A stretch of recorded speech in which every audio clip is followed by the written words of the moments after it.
Welcome to the Thriving Farmer Podcast. I'm your host, Michael Kilpatrick. Our mission is to inspire, educate, and celebrate sustainable farming. We believe that you can build a profitable, sustainable farm that gives you true farm freedom. Join us as we talk to farmers, innovators, educators, and entrepreneurs to glean their top takeaways in business and life. Hey, Thriving Farmers, Michael Kilpatrick here. So today joining me is Lisa Kivirist, who is a national advocate for women in sustainable agriculture. She lives in Wisconsin, and she is the author of Soil Sisters, a toolkit for women farmers, and leads the annual award-winning Soil Sisters event in southern Wisconsin, the largest women farmer-led tour of its kind in the country and a project of renewing the countryside. She founded and coordinates the In Her Boots Women Farmer Training Initiative for the Midwest Organic and Sustainable Education Service, MOSES. And she is also the co-author with her husband, John, of Homemade for Sale, the authoritative guide for launching a food business under cottage-food law. They are also the co-authors of Farmstead Chef, Ecopreneuring, and Rural Renaissance. For over 20 years, they have run In Serendipity Farm and B&B amidst the rolling hills of southern Wisconsin, completely powered by renewable energy. Welcome. Hey, thank you, Michael. Man, that is a interview there alone of itself. All the things that you've been involved with. Hey, it's all about diversification on the farm, right? Absolutely, yes. So what drew you into the world of farming?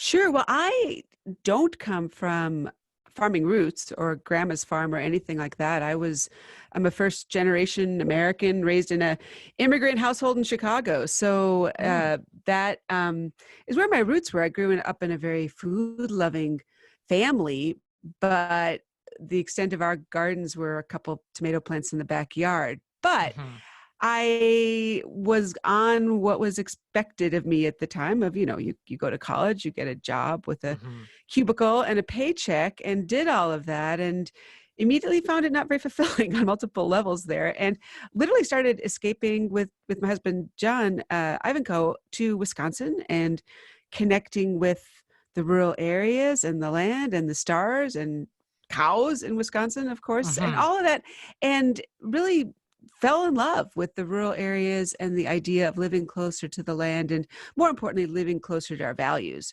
So that's what prompted the move to the farm back in 96, really before podcasts like yours, before a lot of the resources you see today. So it was a little crazy at the time, but it was a leap of faith that we wanted to create something authentic to ourselves. So we did all that without beginning farmer training, nor frankly having planted a seed. So the short story there is, if we can pull it off, anybody can. But it's to do with following your heart. And for me, that had to do with taking some life detours, career detours off of what is expected of us sometimes, especially if we don't come from farming roots, to craft something of our own. And today, I think it's so exciting to think about going into agriculture and farming, because there are so many resources, so many more people out there and online communities and support, that it really is the prime time. Absolutely. Okay, so you bought this property that had the inn on it, and you started an organic farm. Talk to us a little bit about what you were looking to build with that. Sure. So our goal has always been from the start to generate our income on farm, in the sense that I didn't want to go back to that cubicle or that commuting lifestyle. So that has always led to that diversification, partly because when we first moved here, we really didn't know how to farm yet and needed some time and experience there. But also because I really love that environment of having multiple things going on, which has proved over the years to be a smart business strategy, in the fact that you don't put all your eggs in one basket, bottom line. So from that end, we started the bed and breakfast, and we're small. We just have 2 rooms in the farmhouse, but it's one element of things. And then also too, and we grow diversified vegetables, which we sell, both used for the B&B, sell locally to restaurants and others. But that came slowly over time, the growing side and being efficient at it. But then also too, part of our farming philosophy has been to keep our expenses as lean as possible. So in cases like that, for example, running the farm completely on renewable energy, we get a check back from our utility at the end of the year, which is an income source versus an income drain. And you stack enough of those up and you don't have to make a whole lot of money to actually make a whole lot of money. Exactly. And have, I'd argue, a very good quality of life in the process. So you made a pivot from farmer to more of now an advocate and author. Talk to us a little bit about that transition. Sure. So initially, John and myself, our writing was motivated by creating resources that we couldn't find and that we needed. And so that prompted our first book, Rural Renaissance, of our story of moving from Chicago to the farm and the basic resources that we found to get started, and our story along the way that would hopefully be helpful and inspiring to others. Again, that if we could do it, anyone can. And that prompted a lot of the books along the way. So we've always done a lot of writing in the nonfiction world. More recently, in the last 10 years, I've been working much more with the women in agriculture movement, both creating resources and different programs and things we can talk about as far as helping support, particularly women in the sustainable and organic ag community, to launch their farms. So let's chat a little bit about your book, Soil Sisters, a toolkit for women farmers. Was there a specific point that you said, I need to write a book about this? It's interesting because I had been working with Moses, the Midwest Organic Sustainable Education Service, running our In Her Boots Women Farmer Training Program for a couple of years, and we were getting great response. And part of the reason we were getting great response is there was few resources specifically for women in sustainable ag on how to do it. And if you look at women's learning styles, not necessarily just women farmers, but any women, we learn very collaboratively. We like those sharing situations. We like learning circles. And that was very much the training philosophy we have behind In Her Boots.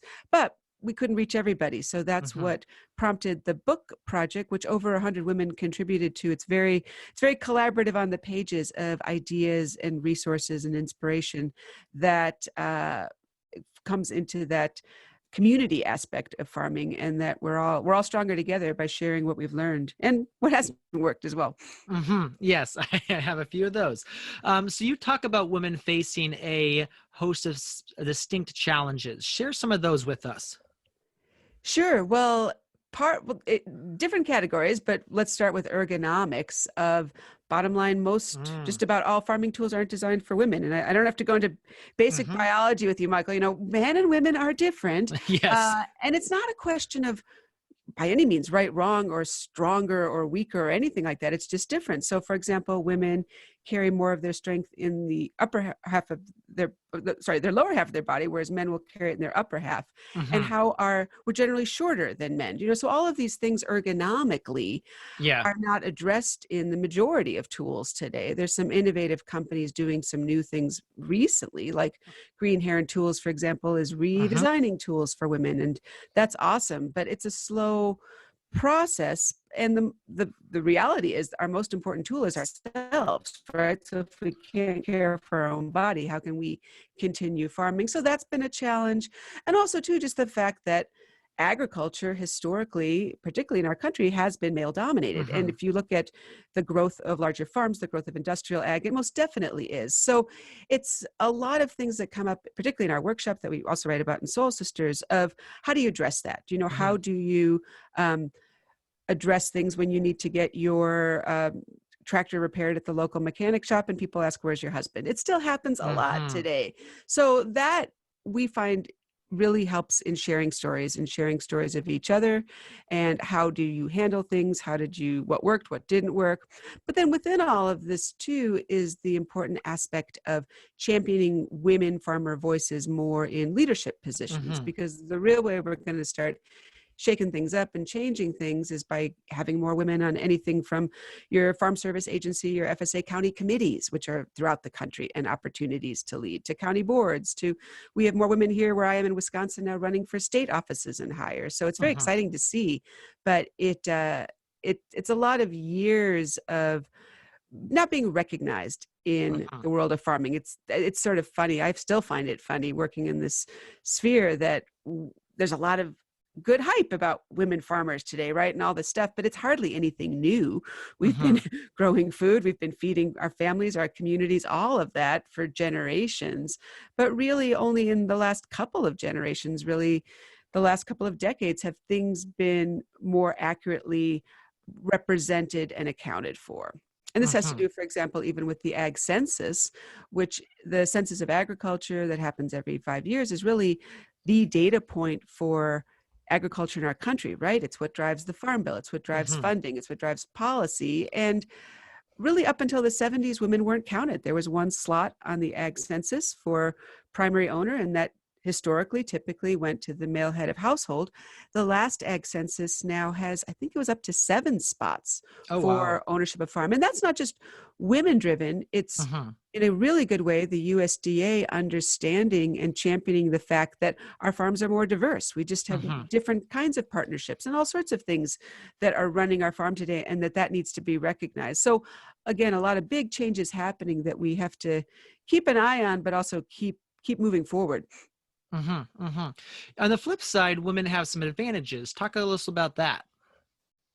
Well, definitely the community aspect. Women, I see in my local farmhood here to the training I work on, we are very collaborative, and that really helps when it comes to business success. And not to say by any means men aren't, but we really champion that, and it happens often, as it has historically in our rural communities, informally, at potlucks, at church dinners, at things where there's opportunity to share information, share experiences. So that definitely is an advantage that we like to, again, champion in any situation we can. And also too, I see amongst the women farmers that I work with a real passion for the land and conservation and stewardship. And it may be that protective mama bear nature in a lot of us, if we want to protect our surroundings, right? Our rural communities. And how can we do that? And thinking those 7 generations ahead when it comes to conservation, and not the immediate bottom line, is also too an important aspect that women bring to the plate. I like to say sometimes that the women are our best students, because I think that women are more, I don't know if you call it teachable, but they're more willing to look for the answer instead of just trying to force the, square nail into a round hole. You definitely see that creativity, and that too, I think, lends itself to running diverse farm operations. It's by no means a gender specific thing with diversification, but I see that amongst women farmers of, we like to have a lot of different things going on. And that really helps. I can speak to that personally too, where having different businesses on your farm, they naturally cross-pollinate with each other, and ideas spread, and you have the ability to try things out on a small scale often that can be much more of a successful long-term strategy before investing and, doing the big projects and taking debt on accordingly. Yeah, absolutely. So let's talk about funding. You mentioned that. What are some of the specific funding that is available for women now? Has been changes in like the farm bill or just sources for women? Oh, I wish. No, I mean, I'm sorry. The quick answer would be no. I get that question often. Like, I'm a woman farmer. What is out there for me grant wise? And I was like, hey, I would grow that tree quickly if I could. Women, according to the last ag census, grew 27% in number, but that is hardly reflected in the Farm Bill policy and funding. However, because women have historically been discriminated against, and specifically this often has to do with FSA loans and women who have been denied loans based on gender, which can get sticky and hard to prove, but it has understandably happened over the years. Women in some programs are classified as socially disadvantaged farmers, or now the term historically underserved is being used of women who, again, have been denied these federal resources over the years. So there are some things, particularly FSA, if there is a beginning woman farmer and you need an FSA loan, either for farm access or capital, you would qualify as one of these socially disadvantaged farmer groups. So you still need your full, really tight application. You still need your experience. You still need everything else that would go into an FSA loan application. But there are some pools of money at that point that can be tapped into, and the FSA can help navigate that. So those are things like that. Again, particularly in a good way, if you're a beginning woman farmer starting out with no assets, those are great fits for FSA loan programs. But yeah, and there are other federal programs that do include women as a priority group. And you often see those trickle down more so to various nonprofits or universities that offer training, like the work I do with Moses. So that is probably a more accessible resource for women, in that there may be specific training for you. There may be scholarships available to go to different conferences that would provide education. That exists more so than, again, the outright grant opportunities. Yeah. But hopefully things will change. Yeah. So what I think you're referring to with the FSA, that's more like there's more of a point system, and so you can get more points. Yeah, exactly. It kind of is in the weeds of the application, but it's definitely something to look into as a beginning woman farmer to take advantage of. Sure. Awesome. So share with us about the Soil Sisters event. How did that get started? Yeah. So about 10 years ago, I, via Moses, was leading up in Madison, which is about an hour north of my farmhood in southern Wisconsin, a basic beginning farmer workshop for women at our local food co-op. And we had 30 women, and we were doing introductions. And when the third woman stood up from my county and close to my town where I lived, and I was like, I've never met you before, and you're farming organically too. And whoa, we need to get together again.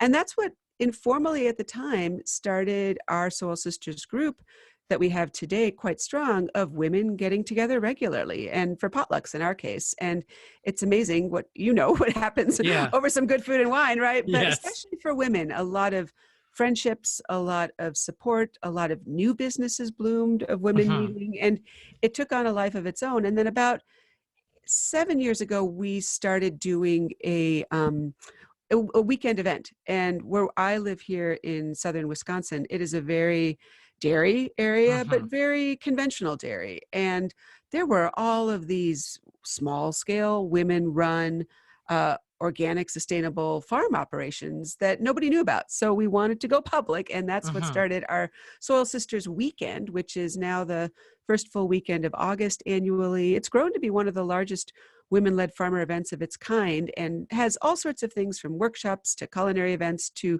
training of ways to basically invite folks onto our farm, open up the barn doors and have that. So yeah, it's an example of really what any community, definitely any community of women farmers, can grow by just starting to meet. We didn't have this by any means master plan when we started, but it's those connections and building those connections that now actually serves as a really great rural recruitment tool. We have had women over the years who've come to our Soil Sisters event and met and connected, and are now permanent parts of our community, have moved and bought farms, and growing in number.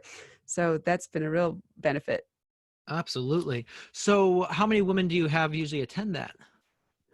The Soul Sisters Weekend, we kick it off with a In Her Boots workshop via Moses. Okay. So that is the only event of the weekend that's really women farmer specific. But the rest of the weekends the workshops are open to men as well, but they're women led. So we celebrate women farmers. But yeah, we get about 1,000 people over the course of the weekend, and have grown now. So we are officially a program of Renewing the Countryside, which is a Minnesota-based nonprofit that does a lot of work in rural revitalization and the kind of cooperative spirit that we work on with Soul Sisters. So we're plotting to have more Soul Sisters networks now over the course of the next year and beyond, throughout the Midwest, throughout the country, because we're getting interest from women who are inspired by what's happening here locally by me, who want to do that and start organizing. So we're really excited about that.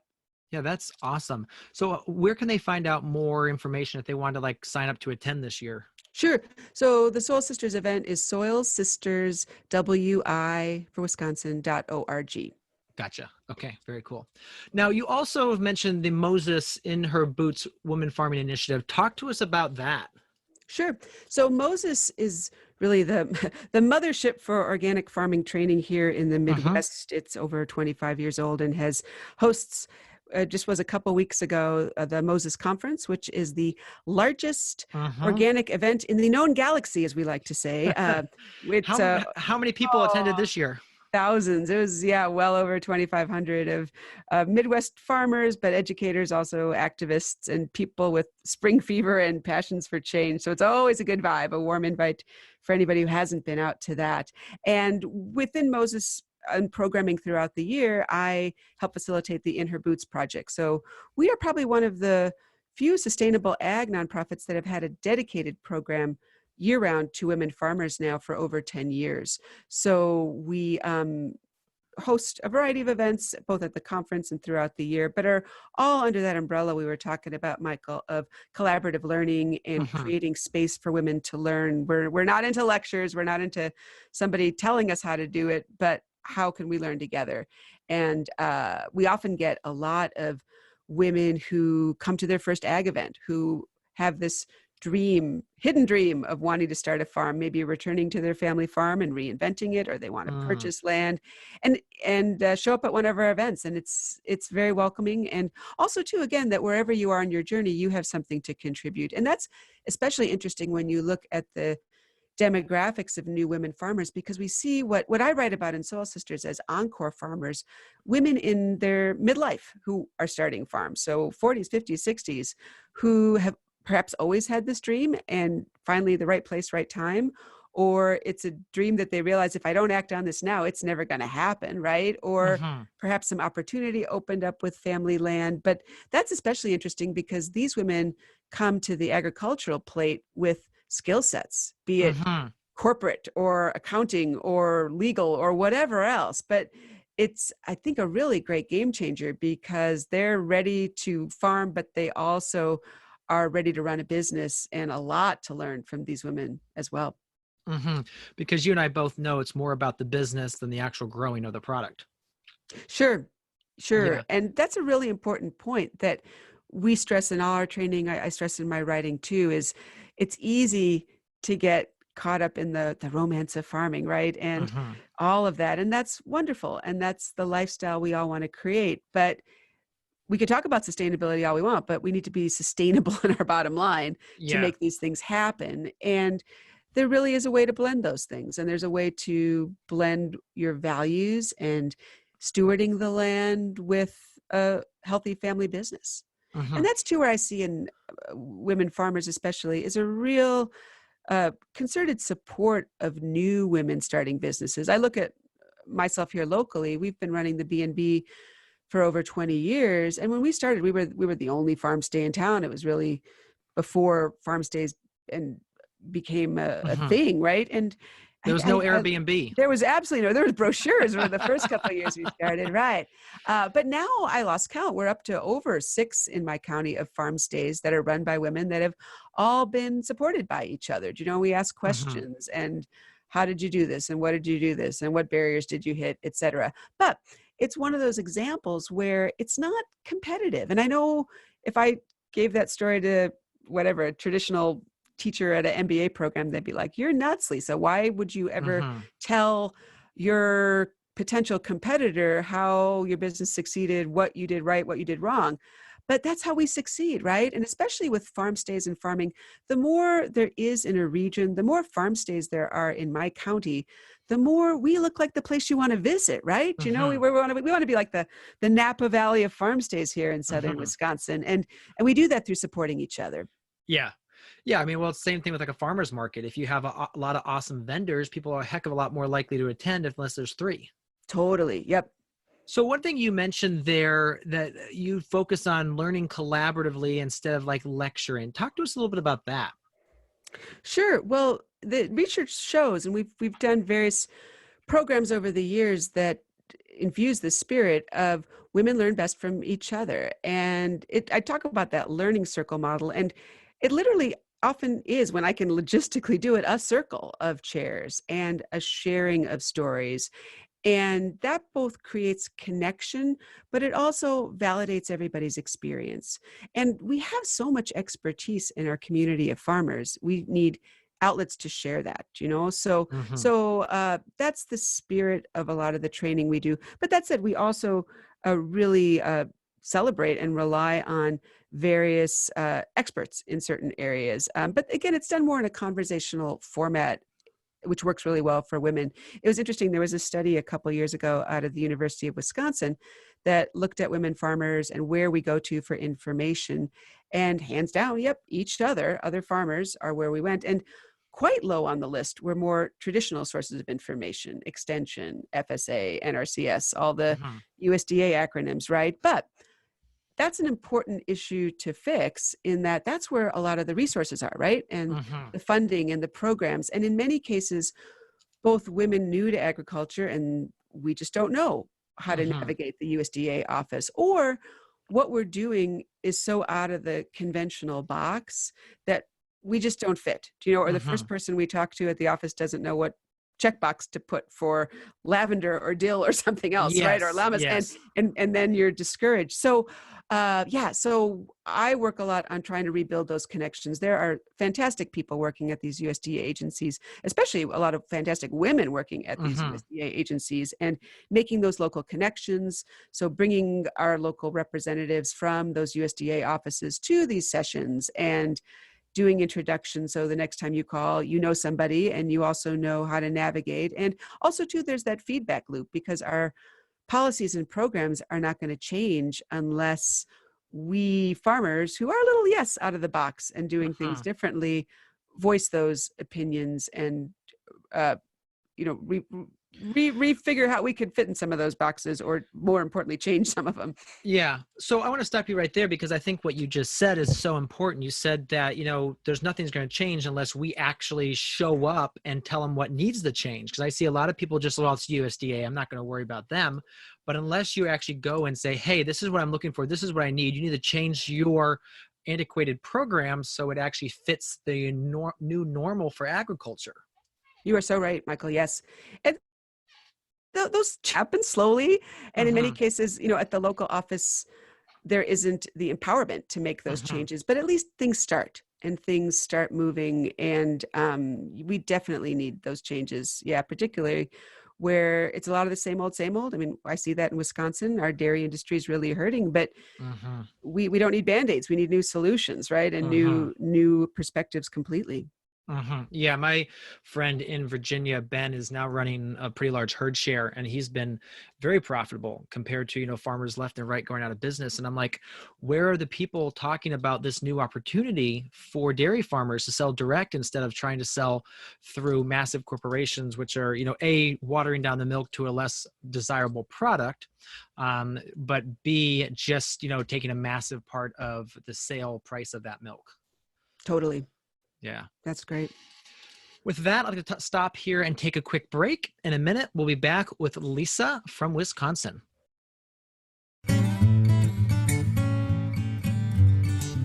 If you've been enjoying this episode so far, you're going to want to head over to growingfarmers.com/free resources and download our free resource bundle to help you shave hours off your week and become a thriving farmer. It includes resources such as our 10 winter growing secrets we wish we knew when we started, which is a ebook which talks about the tips and techniques to get better growth in your winter production. We teach things like the simple but counterintuitive principle that trips up most beginning growers, the shape and size of tunnels that are best for winter production, how to prepare beds so they are weed-free and get beautiful, lush stands of crops, what to do about pests like aphids, voles, and slugs, how to fast-track your research to fine-tune your production for your microclimate, and how to pack in more crops for higher yields and profits. So head over to growingfarmers.com/free resources and download your free resource bundle today. And we are back with Lisa Kivirist from Wisconsin. So Lisa, talk to us about your book, The Homemade for Sale. Sure. So cottage food laws, which are state-specific laws that basically allow you to use your home kitchen to Mm-hmm. produce non-hazardous food products for public sale, which is huge because you don't need a commercial kitchen, right? And you don't Mm-hmm. need perhaps the other licensing or things that were required for commercial projects, for products.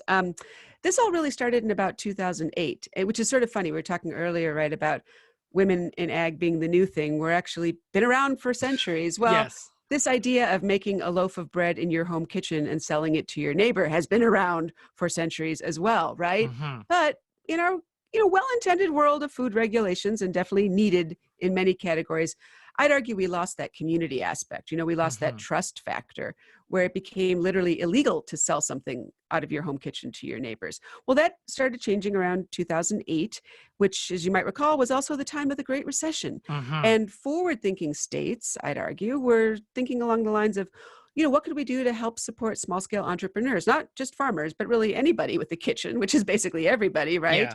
To start a small-scale food business. And I found this fascinating, and I hadn't heard about it. And I was like, whoa, in particular, what a kind of an opportunity this could be for farmers, and that there weren't any resources. So the Homemade for Sale book John and I wrote is a guide nationally for folks to launch their food business out of their home kitchen.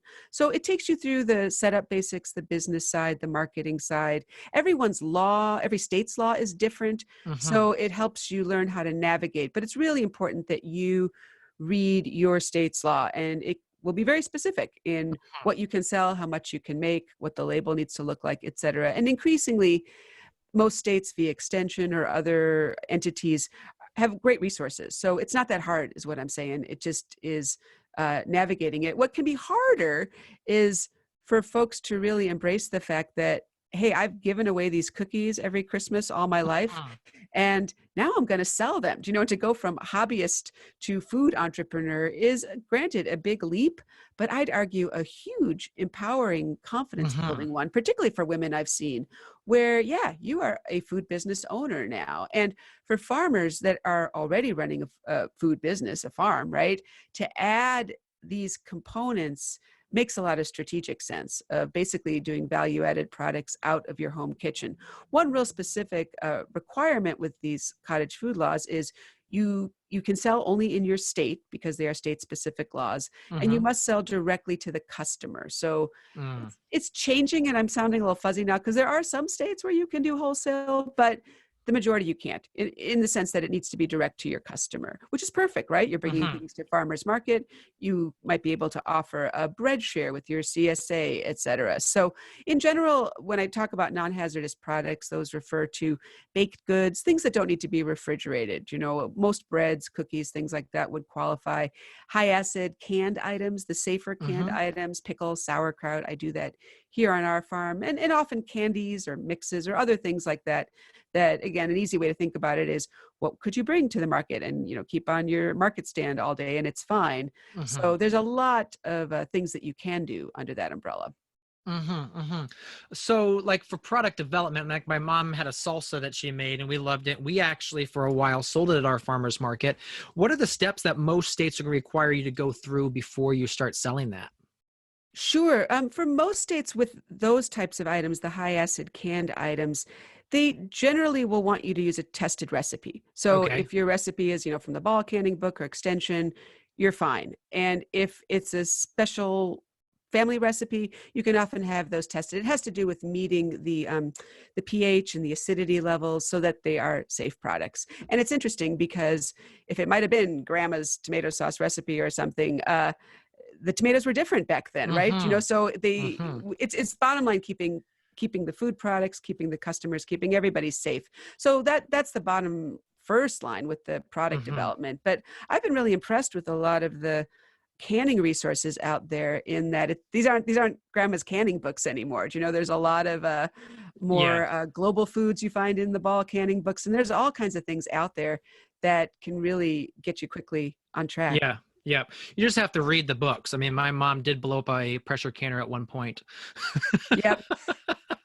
It put shattered glass all over our kitchen. Thankfully, no one was in there at the time, but it sure, woke the household. Those stories are still around, you Yeah. bet.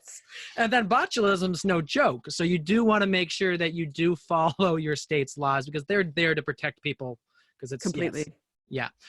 So let's talk about developing your niche, because you talk about that in the book is, how do you make sure that you stand out with your products?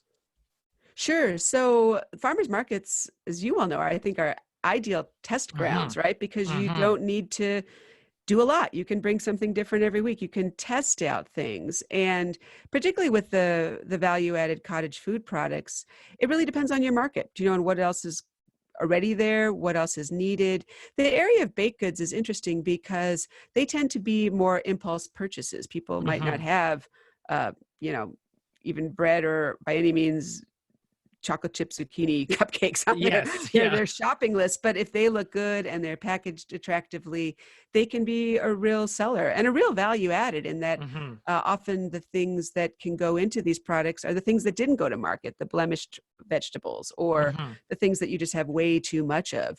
And that's a real authentic farm raised product then, in that it's you raise the ingredients. You could use other locally raised ingredients if you're looking for the flours or the grains or the other things that go into it, and that it's cooked in your home kitchen. The baked goods in particular, in partnership with the high acid items, are a real good idea source for farmers as far as these products go, because they're in many cases things we're doing already. We might be doing them for our family, and could there be a market for that? But to your question about niche, it's interesting because I think there's a lot more we could explore with this as far as cottage food farm products. For example, weddings, with the idea of the more wedding barns, right? And the farmstead weddings, et cetera, that are happening. People want wedding favors, or they want, things at their wedding that, sure, if they could find something directly from a farmer, made by a farmer, raised by a farmer. And when I mentioned before, you're not selling wholesale, so nobody's retailing anything at their wedding, right? But if somebody wanted to order, whatever, 200 little mini apple pies for their September wedding and packaged in cute little boxes, et cetera, man, I could really up the price for that, right? This is not your ordinary, and it's the wedding, everything special. However, producing 200 apple pies during the wedding season, which is exactly parallel with the farming season, right? It's a question of scale. So I said there's ideas that are untapped for sure. It's a question of your personal business situation, and your schedule and lifestyle and helpers and all of that. But there definitely is a lot of opportunity there. Yeah, we actually had Nathan Cash, who's actually a microgreen and edible flower grower on our summit, and he was sharing how he made edible popsicles that had edible flowers embedded in them. They're like sugar glass, and then he put edible flowers in them, and it was a beautiful presentation. And he sold a wedding like 200 of them. Oh, I could see that. That would be something that would be in a commercial kitchen, but that would definitely be worth it. It's a unique product. Oh, very unique product. Especially for weddings. That's gorgeous. Yeah. Yeah. Another thing about the farmers markets is, bringing those kind of baked goods products is you're actually a public service to the parents that have little kids there. Like me, I mean, I need my kids to behave at the farmers market, and what better way to promise a cookie or, some sort of baked good if they stand behind me and don't touch all the different things. Oh, you nailed it. And it's something to think about from a marketing perspective, because while I mentioned you're selling food products. Okay. So you are not food service. That is something, yes, you would need a commercial kitchen, health department regulations, et cetera. So I cannot bring a cake to market and slice it and put it on a plate and serve it with a fork. That's a no-no under cottage food. However, sure, I can bring a really cute farm-raised whatever, cookie, cupcake, individually package it, and parents will buy it for their kids, you bet. So there's some creative ways to think about things that totally meet your state's regulation, are not food service, but they're not leaving the farmer's market. They're going to be consumed on site, and that's just fine. So give us a couple examples of some cottage food entrepreneurs that you've seen in your area or you've worked with on and what they're doing. Sure. So some woman I wrote about in Homemade for Sale, Regina Dislowski, she's out in New York, and she's a farmer. She brings her produce to market, but she also does some really nice artisanal breads. Great. And then she also does some small individual focaccias with some vegetables and things in the farm. So it's perfect. People buy their bread for the week and they buy a focaccia. But again, I would bet my last dollar those focaccias don't make it home from the market, right? So and we have this new project we're launching. It's a SARE Farmer Rancher project with a team of women farmers by me that have developed a website and some toolkits and resources and recipes for exactly what we're talking about, of developing different new products that meet state regulations, that bottom line, use what you're growing. So, for example, one thing we talk about in this project is the idea of add-on sales. Mm-hmm. So, for example, crackers. We have several Mm-hmm. recipes for crackers that use potatoes and herbs and other things. But what do crackers go with? Dip, right? You Mm-hmm. can't sell dip, but we have a recipe. People are, again, it's all free, welcome to download and use, for a market vegetable dip that's crazy hazardous. It has sour cream and cream cheese, but that's okay. Folks are going to make it at home, but they also are going to buy your fresh vegetables for the whatever it is, 6 cups of chopped vegetables that go in the dip, do you know? So Mm-hmm. thinking along those lines, if you're selling salad greens, croutons go with Yeah. salad, right? Or salad dressing. Yeah. Well, if those, it depends on the recipe in that case. You Yeah, might you'd have get, to I be in a mean, 20C kitchen for that. yeah, I don't, it depends on the recipe, but if it's a high acid type of product that you could do under your state's cottage food, great. But under the baking bit, there's all kinds of those ideas. If you're doing meats, buns, and Mm-hmm. hamburger buns or brat buns. So those are other creative ways to think about having people stay more at your market stand, but Yeah. also providing a diversity of products. Mm-hmm. One thing too we were playing around with, for example, is you'll see a recipe for a quiche crust. All right, Okay. well, same difference. Buy your vegetables. Here's the recipe. Here's the crust, which is something you can sell out of your home kitchen. It just doesn't have this stuff inside, but that leaves your shoppers to do that. So it's kind of a little, call it meal kitty in a way, but it makes things easier and accessible, but also getting people both using what you're growing and cooking in their home kitchen. Yeah, and cooking healthier. Mhm. So you sued or are part of a suit against the state of Wisconsin about cottage laws. Tell us about that.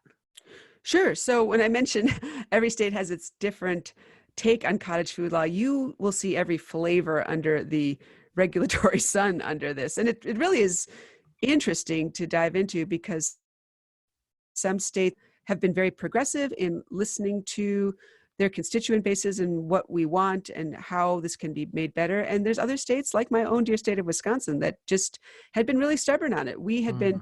We have what we affectionately call the pickle bill, which covers those high acid foods. That's been around since 2010.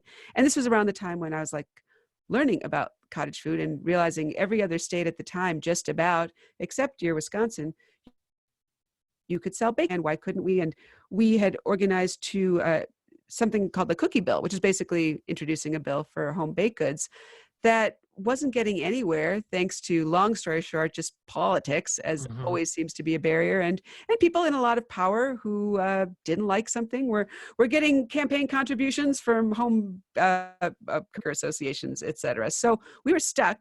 However, as we sometimes need reminding of, we have 3 branches of government. So we went from Hmm. legislative, judicial, and yeah, myself and 2 other women farmer friends, Della Enns and Chris Marion, with legal help from the Institute for Justice, filed a lawsuit against the state of Wisconsin about this ban on the sale of home baked goods. And another long story short, in October of 2017, the judge did rule that, yes, the ban is unconstitutional. We, as citizens of our state, as anybody really throughout our country, have a right to earn an honest living, and the government doesn't have a right to make arbitrary restrictions. So in my case, I run this bed and breakfast. Most bed and breakfasts, you don't need a commercial kitchen. I have a home kitchen.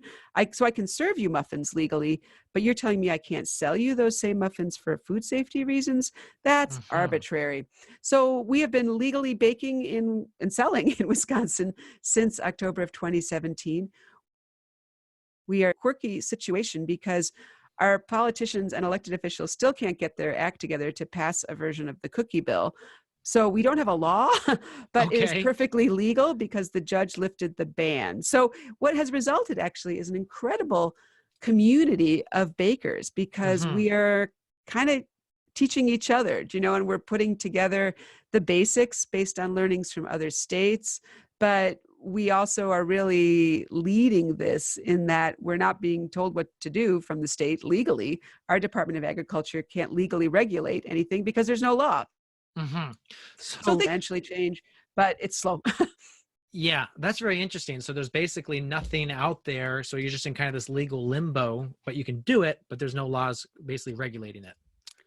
Right. But it's not that difficult in the sense of it's non-hazardous baked goods, people. Do you know? I mean, Hmm. don't bring your cheesecake. It's not difficult. It just is interesting. Let's just Yeah. stay in Yeah. historic. But the story behind our story is when we as farmers, when we as people hit undue barriers, we need to fight them. Do you know? Mm-hmm. And Mm-hmm. this has been a little project of mine that's now 5-6 years running and is still continuing, of this fight to sell our home baked goods. And there's going to be something that you hit in a different category or whatever it may be, that find other people that are sharing the same struggle and just start that maybe hopefully won't be a fight, but it often is. And I've learned that persistence really pays, because things don't happen quickly. And the good thing about cottage food laws, though, now there are a lot of states, our neighboring states here, Minnesota, Iowa, Illinois, have really strong laws and a good collaborative process behind them. So there's a lot of good learning. The really good news about cottage food law is, for the most part, when laws have changed over recent years, they've changed for the better. And what I Mm-hmm. mean is things have expanded. So some states, about 20 states, have what's called a gross sales cap, meaning you can earn X. And the X is usually 20, 30,000 or so. But over 20 states don't even have a gross sales cap. So Mm-hmm. those kind of things, you can make more, you can sell more, you can sell in more places. It's very hopeful as things are moving along, because again, this is a super easy on-ramp. And I feel strongly about cottage food entrepreneurs, because this is more than just a transaction. This is supporting your neighbor, right? It's again going back to that local commerce of knowing really where your food comes from and keeping Mm-hmm. more of that money local. Absolutely. So what do you see as one of the biggest, or what are the biggest opportunities for farmers, and where we are recording this in 2020? Oh, depends what lens you wanted. I'll look at it a little bit, Michael, under the women farmer lens, in that as we started off talking, I think there hasn't ever been a better opportunity to get into farming. And I say that, I know, with a lot of caveats of, yeah, the economy is suspect, our lives are suspect, et cetera, et cetera, et cetera. But for the growth of the local food community and the growth of women in particular driving that, there's a lot of opportunity. And I think too, it has to do with what we were also talking about earlier, of innovative ideas and creative Mm-hmm. products. And I love all farmers markets, and I love going to them as we travel about, because those are little microcosms of food communities, right? And Mm-hmm. what is selling and what is not. And for me, sometimes in the Midwest, I love to go, for example, to the California farmers markets, because it just seems there's a little bit more innovation out there. It takes a Mm-hmm. couple of years to come to the Midwest, and what are they doing? And could those things be replicated, So, so yeah, there's that. But there too is that community aspect that, like I was saying, I didn't have when I started out over 20 years ago, that is a real good launch pad for folks. I mean, resources like yours, increasing resources from the whole cornucopia Mm-hmm. of nonprofits Mm-hmm. and agencies. It almost is an overload of information at this point. The Yeah. challenge, I think, is narrowing things down and really creating businesses around both your lifestyle, your livelihood, and where you are in life. When we were talking earlier about more women starting farms midlife, that's great. But it also asks the question of, importantly, where do you see yourself in 10 years or 15 years or 20 years? And how can your farm business be designed today so that you can be farming as long as you want, as much as you Mm-hmm. want, et cetera? So, for example, there's a woman here by me who, early retiree, has this dream of growing lavender, and she, granted, invested in some really large raised beds. But Mm-hmm. her argument is, I can be harvesting, I can be farming in that capacity standing than I ever could working the soil directly, kneeling down. I'm like, that is really an interesting perspective. So it's thinking about those things strategically, of what are some crops, products that I have a market for, and how can I be raising, growing, tending those into the future. Mm-hmm. Mm-hmm. And even maybe thinking about how can I pass it on to the next generation? Yep, totally. Yeah. So let's talk about beginning farmers, because I know that you work with a lot in the different programs you're a part of. What do you think is the biggest mistake that you see beginning farmers making? Hmm. Well, that's a good question. Having just come from several farming conferences, I Hmm. just want to give a plug. I think sometimes a mistake is over researching. I see a lot of farmers who I saw at last year's conference, Okay. and the one before. And I get it because the research part is fun and interesting and very engaging. And the launching part is scary and hard and unpredictable, right? But Yeah. you got a balance of when you need to start. And I'm a keen believer in that start small, in Hmm. that things that you can do without a lot of investment, without a lot of all of those encumberments that could be problems down the line. And that can be a challenge sometimes because, yeah, things do need investment. Another resource I want to give a shout out to that Renewing the Countryside created is specifically for farmers, for example, who want to go into on-farm food service. You see the Okay. growth Yep. of farm to table, and pizza farms are all the rage here in the Midwest. Hmm. And again, it's romantic, it's fun, it brings people on the farm, etc. But it undoubtedly will involve things like installing a commercial kitchen on your farm and all kinds of Hmm. flavors of that, right? Which has dollar signs behind it. So we created a resource, Come and Get It, what you need to know to serve food on your farm. Hmm. And it goes specifically into regulations from Minnesota and Wisconsin, but the bulk of the downloadable free toolkit off the Renewing the Countryside site, it explores these questions, both lifestyle, is this the right thing for you? And market, do you have the market? And also has over 10 case studies of successful farm operations that have incorporated food service.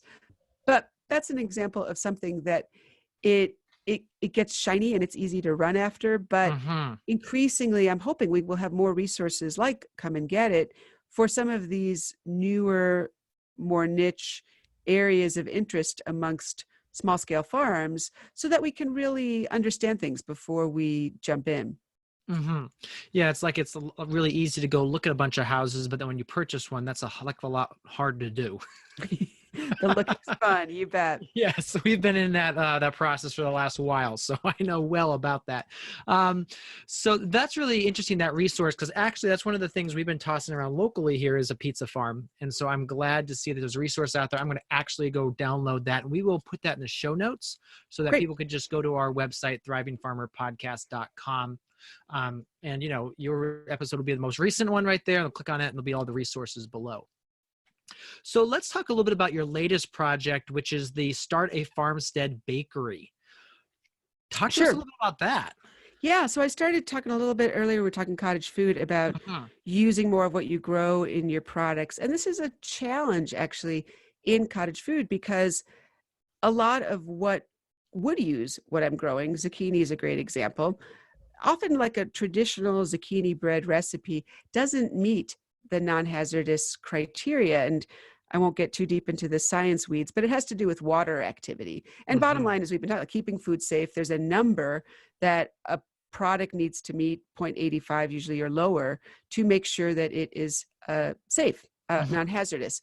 And because items like zucchini or beets or pumpkin, for example, have such high water, zucchini bread, right? It's real soft in Mhm. the middle. Mhm. That's the issue. Mhm. So that said, I could bring chocolate chip cookies to market and they would sell, but that doesn't do anything for my farm, right? That's not value added really, and I'm not using what I'm growing. So we took this on via a North Central SARE Farmer Rancher grant. There's a team of women farmers by me here in southern Wisconsin that created a toolkit of recipes that have been tested. So basically we were dialing into the science weed, so you didn't have to, of Mhm. developing a zucchini muffin recipe and a pumpkin muffin recipe and other recipes that utilize this produce, but we have the lab results on the website meet this non-hazardous criteria. And so we figured out some hacks along the way. Like for example, with the zucchini, if you shred it and you sprinkle some salt on it and let it sit, a lot of the water drains out. Mhm. And then adding in other things like some oils and other ingredients to basically still keep it moist. But the bottom line, it still needs to taste good, right? Mhm. Yeah. So that was one of our challenges. But yeah, so there's a number of different recipes on there. And the other challenge we took on is packaging and marketing. Whereas if you're bringing your small batch baked goods to market, how do they not look like the Boy Scout bake sale, right? Mhm. Saran wrap is a little too homespun if you Yes, want someone to yes. pay a premium for your pie. So we also have resources on the website for packaging suppliers that use recycled products or are compostable, as well as some ideas on how to display at market that's appealing. And yeah, so we just launched that, and I'm really excited because we need more zucchini in other forms at the farmers market, and can hopefully help that get rolling. Yeah, and you can take one zucchini and turn it into so much zucchini bread Oh, compared to just exactly. getting, 50 cents or a dollar per each. You're talking about the ultimate value added at Yeah. that point.